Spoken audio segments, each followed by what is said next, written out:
আকাশ ঠিক করে যত ঝড়ঝাপটা আসবে আসুক, কিন্তু তনুকে সে অন্য কারোর হতে দিবে না। যেভাবেই হোক তনুকে সে নিজের প্রিয়তমা বানিয়ে ছাড়বে। আকাশ রাস্তায় দাঁড়িয়ে তনুকে নিয়ে নতুন পরিকল্পনা সাজায়। এরপর একটা রিকশা ডেকে রিকশায় উঠে বাড়ির উদ্দেশ্যে রওনা হয়ে পড়ে। কিছু সময় পর আকাশ বাড়ি গিয়ে পৌঁছায়। বাড়ি পৌঁছে দরজার কলিং বেল চাপতেই আকাশের মা রহিমা বেগম দরজা খুলে দেয়। আকাশ বাড়ির ভিতরে প্রবেশ করে।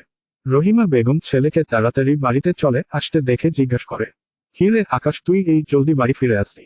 তুই না বলেছিলি তনুর সাথে কোথায় যেন পার্টিতে যাবি? তাহলে এত জলদি বাড়ি ফিরে আসলি যে? গিয়েছিস তো 1 ঘন্টাও হয়নি।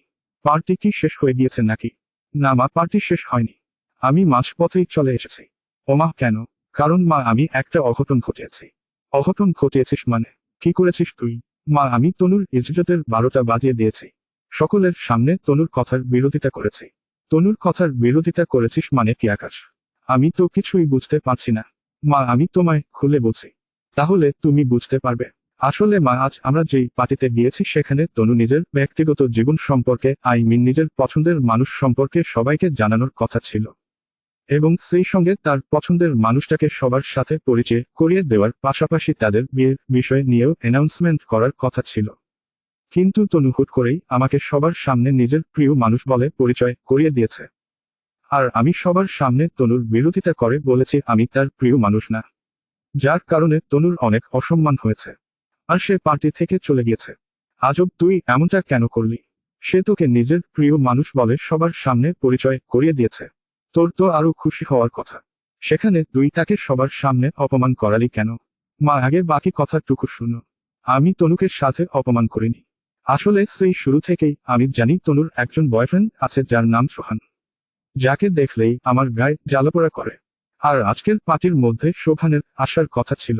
আর তনু আমাকে নয়, তাকে সকলের সাথে পরিচয় করিয়ে দেওয়ার কথা ছিল। যেটা শুনে আমার ভিতরটা খালি উথাল পাতাল করছিল, সেই সঙ্গে চরম রাগও উঠছিল। তবে আমি নিজেকে কোনো রকমে সামলে রেখেছিলাম। কিন্তু কাহিনী ঘটে সোহান না আসায়। তনু কি করে সোহান না আসার কারণে হুট করেই আমাকে নিয়ে গিয়ে নিজের বয়ফ্রেন্ড বলে পরিচয় করিয়ে দেয়, যেটা দেখে আমার আরো প্রচন্ড রাগ উঠে যায়। একে তো তার সাথে সোহানের সম্পর্ক রয়েছে, তার উপরে আজকে সোহানকেই সকলের সাথে পরিচয় করিয়ে দেওয়ার কথা ছিল। কিন্তু সোহান না আসায় আমাকে দিয়ে কাজ চালিয়েছে। তাই আমি রেগে গিয়ে সবাইকে বলে দিয়েছি তনুর বয়ফ্রেন্ড আমি নয়, সোহান। যার কারণে তনুর চরম অপমান হতে হয়েছে। কিন্তু মা জানো, এই কাজের কারণে পরবর্তীতে আমার নিজেকেই আফসোস করতে হয়েছে। কারণ আমি তখন জানতাম না আসল কাহিনী কি। পরবর্তীতে জানতে পারলাম সোহান তনুর বয়ফ্রেন্ড না। তনু সোহানের সাথে মিলে বয়ফ্রেন্ড গার্লফ্রেন্ডের নাটক করে আমাকে কষ্ট দিতে চেয়েছে। তবে সত্যিকারত্বে সে আমায় এখনো ভালোবাসে। আর আজকের পার্টিতে সোহান নয়, আমাকেই সবার সাথে পরিচয় করিয়ে দিতে চেয়েছিল সে। মা, বিশ্বাস করো, তনুর মুখ থেকে সমস্ত সত্যি জানার পর আমি আফসোস করতে করতে শেষ হয়ে যাচ্ছি। আকাশ, তুই কাজটা একদম ঠিক করিসনি। মেয়েটা না হয় তোর উপরে অভিমান করে তোর থেকে প্রতিশোধ নিয়েছে, কিন্তু তুই তো তাকে ভরা মজলিসের সামনে লজ্জিত করেছিস, যেটা সত্যিই তোর উচিত হয়নি। মা, কি করব বলো? আমি তো এত সব জানতাম না। তার উপরে সোহানকে সবার সামনে পরিচয় দিবে তনু, এটা নিয়ে আমার ভিতরে অনেক জেলাস হচ্ছিল। তাই রাগের মাথায় তনুর ইজ্জতে আঘাত করে বসেছি। এখন কি করবি তুই? এমনিতেই মেয়েটা তোর উপরে অভিমান করেছিল, তার উপরে আজকে যা করলি তাতে তো সে আরো দূরে সরে যাবে তোর থেকে। মা, হ্যাঁ, আমি ভুল করেছি। তবে তাকে আমি আমার থেকে দূরে সরতে দিব না। জানি না কিভাবে কি করবি। তবে মেয়েটাকে ভালোবাসা দিয়ে যেভাবে হোক নিজের কাছে আগলে নে। না হয় কিন্তু সে যদি কোনো কারণে হারিয়ে যায়, তাহলে কিন্তু তোকেই কষ্ট পেতে হবে। মা, তুমি টেনশন করো না। আমি তনুকে ভালোবাসা দিয়ে আগলে নিব। আচ্ছা, এবার গিয়ে কাপড় পাল্টে নে। আচ্ছা। আকাশ নিজের মা অয়ের সাথে কথা বলে নিজের রুমে চলে যায়। অপরদিকে তনুও আকাশকে গাড়ি থেকে নামিয়ে দিয়ে বাড়ি চলে যায়। রুমের দরজা আটকে বসে আছে তনু। মাথা ভর্তি রাগ উঠে আছে তনুর। আকাশ আজকে তনুকে সকলের সামনে যেভাবে অপমান করেছে সেটা তনু কোনোভাবেই ভুলতে পারছে না। আসাদ সাহেব এবং পার্টিতে উপস্থিত থাকা সকলের কাছে তনুর একটা সম্মান ছিল, কিন্তু আকাশ মুহূর্তের মধ্যেই সেই সম্মানটা ধুলোয় মিশিয়ে দিয়েছে। রাগে তনুর ইচ্ছে করছে নিজের মাথার সমস্ত চুল নিজেই টেনে ছিঁড়ে ফেলতে।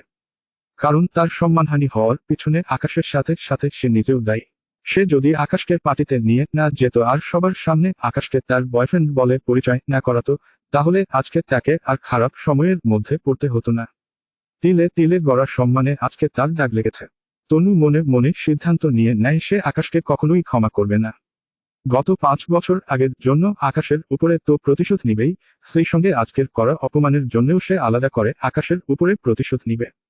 আর প্রতিশোধটা সে যেমন তেমন ভাবে নিবে না, সঠিক সময় মতন সে করার গন্ডায় আকাশের উপরে প্রতিশোধটা তুলবে। তনু সবকিছু সময়ের আওতায় ছেড়ে দিয়ে নিজেকে সামলে নেয়। অযথা এখন ওইসব বিষয় নিয়ে ভেবে তনু আর মাথা নষ্ট করতে চাচ্ছে না।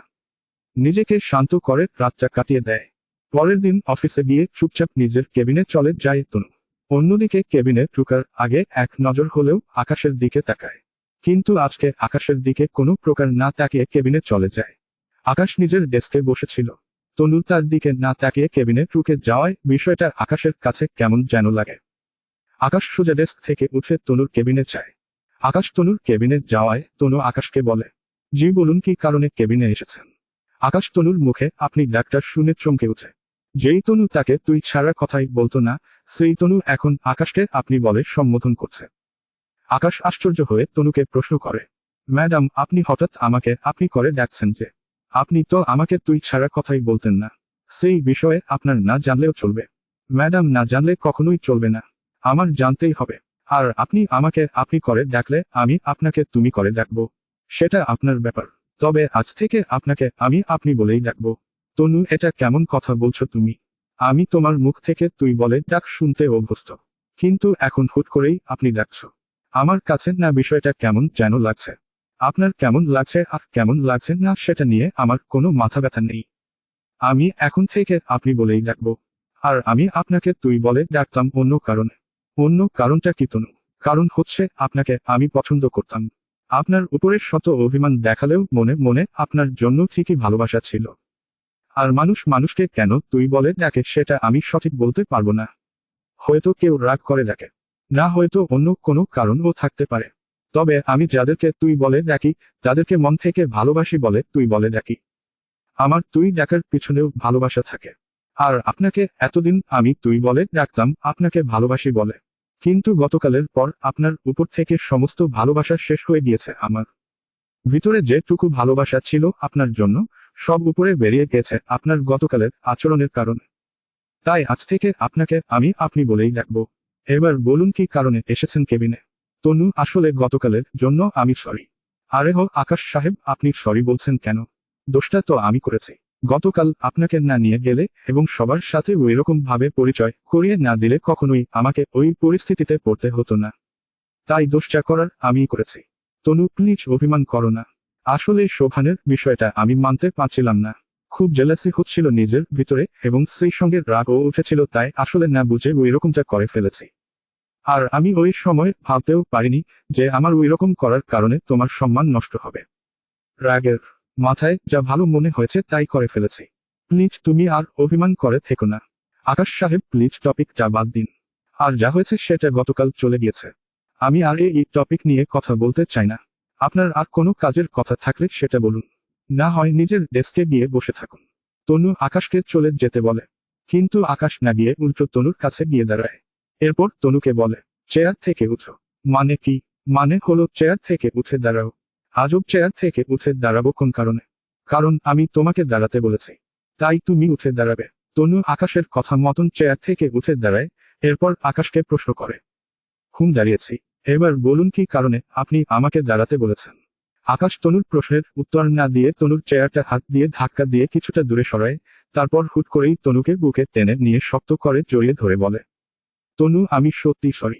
তনু, আমি কখনোই চাইনি তোমাকে কষ্ট দিতে, কিন্তু যা হয়েছে তার জন্য আমি সত্যি অনুতপ্ত এবং ক্ষমাও চাচ্ছি তোমার থেকে। তনু, তুমি আমাকে ক্ষমা করে দাও। আর এই যে নাও, তোমাকে শক্তি করে জড়িয়ে ধরলাম। আগামীতে আর কখনো তোমাকে আমি কষ্ট দিব না। সব সময় এভাবে আগলে রাখবো। প্লিজ তুমি আমার উপরে আর অভিমান করে থেকো না। তনু ক্ষণিকের জন্য থমকে যায় আকাশের আচরণে। সেই সঙ্গে তনুর ভিতরেও কেমন যেন এক ধরনের শিহরণ হচ্ছে। তনুর শ্বাস প্রশ্বাস ঘন হয়ে গিয়েছে। তনু এক প্রকার আটকে গেছে আকাশের মায়াজালে। তবে কিছু সময় পর তনু নিজের মনকে সামলে নিয়ে আকাশকে বলে, ছাড়ুন আমায়। আপনার ভালোবাসা আর দরকার নেই আমার।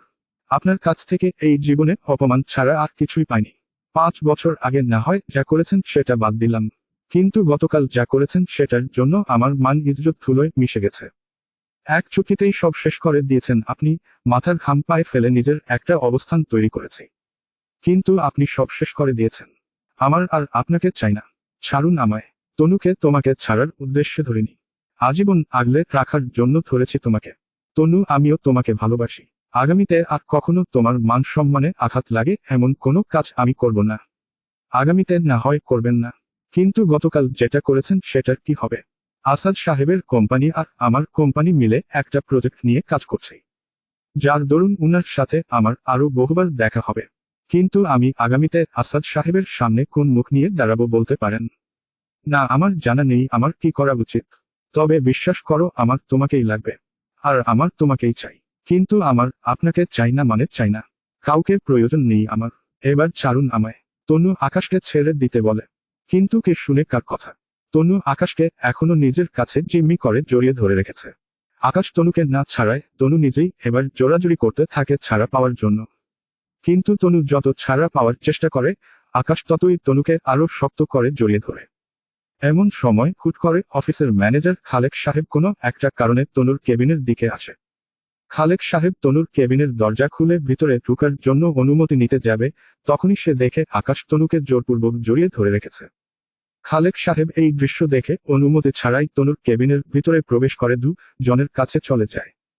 এরপর আকাশ থেকে তনুকে ছাড়িয়ে নিয়ে আকাশের কলার চেপে ধরে বলতে শুরু করে, এই বেয়াদব, তোর কত বড় সাহস তুই ম্যাডামের সাথে জোরাজুরি করিস অশ্লীলতা করার জন্য? দাঁড়া, তোর আজকে খবর আছে। এখন তোকে অফিসের সবার সামনে টেনে হিঁচড়ে নিয়ে গিয়ে আবার অপমান করব, তারপর কষে একটা ইর দিব। চল তুই আমার সাথে। ম্যানেজার আকাশের কলার ধরে টেনে নিয়ে যাওয়ার জন্য এক কদম সামনে পা ফেলতেই তনু সজোরে চেঁচিয়ে বলে উঠে, খালেক সাহেব, এই মুহূর্তে ওর কলার থেকে হাত নামান, না হয় আপনার হাত আমি কবজি থেকে কেটে টুকরো করে ফেলবো। আপনি কোন সাহসে ওর গায়ে হাত দিয়েছেন? এত বড় আস্পর্ধা কি করে হয়েছে আপনার? খালেক সাহেব পুরো থতমত খেয়ে যায় তনুর কথায়। তিনি তনুকে বাঁচাতে আসলো, কিন্তু তনু তাকেই উল্টো ঝাড়ি দিতে শুরু করেছে। খালেক সাহেবের মতন আকাশও থতমত খেয়ে যায় তনুর কথাবার্তা শুনে, কারণ সে তনুকে জোরপূর্বক জড়িয়ে ধরে রেখেছিল। তনুর তাকে এখন বাতাম দেওয়ার কথা, কিন্তু তনু তা না করে উল্টো অফিসের ম্যানেজার খালেক সাহেবকেই বকছে। খালেক সাহেব আর আকাশ জনেই হতভম্ব হয়ে তনুর দিকে তাকিয়ে আছে। তনুর কথাবার্তা সবকিছুই কেমন যেন তাদের মাথার উপর দিয়ে যাচ্ছে। ভুল ত্রুটি ক্ষমাসুন্দর দৃষ্টিতে দেখার অনুরোধ রইল।